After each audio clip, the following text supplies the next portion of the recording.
Hello, yes, today another tutorial, and the problem I'm trying to solve is to get the software called Get on Windows to log into my server without having me to put a password.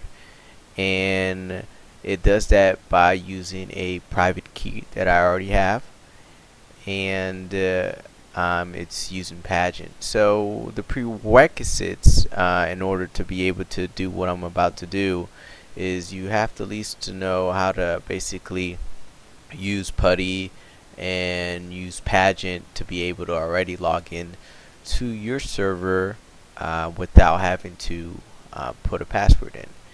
And my attempt right now is to basically get the program called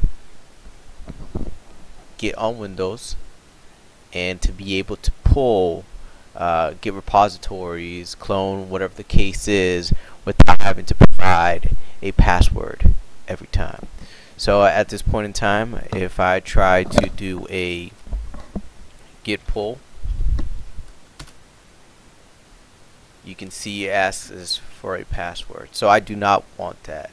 So the way to basically to solve that issue, you're going to need to install a program called Plink right there, and you can find that at this website right here. Instructions that I'm going to be following is on this site right here, and you can see where I'm going to be at. It's basically somewhere in this area. It's basically, let's see here, it's going to be, because I'm going to be setting the variables, environment variables, that for plink.exe.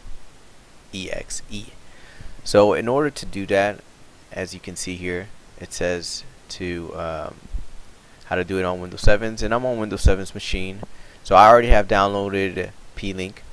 So it's control panel, and then systems,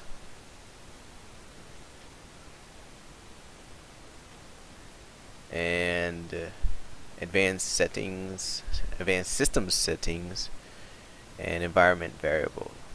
So I'm going to create new, and it's called, the environment variable is called get ssh underscore ssh. Boom.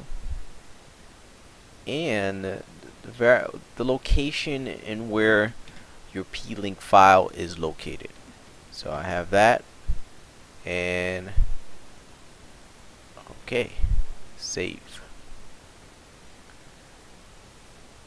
Okay, and okay. And now it says for you to test out your connections, and the way you can do that is by going to where your PuTTY file is located, and my PuTTY file is located. Let's see here. Let's go git bash. See, my PuTTY located. It's in programs. C programs files exit, and then that's in PuTTY folder. So what I'm gonna do is I'm gonna go PuTTY, try to log into my server,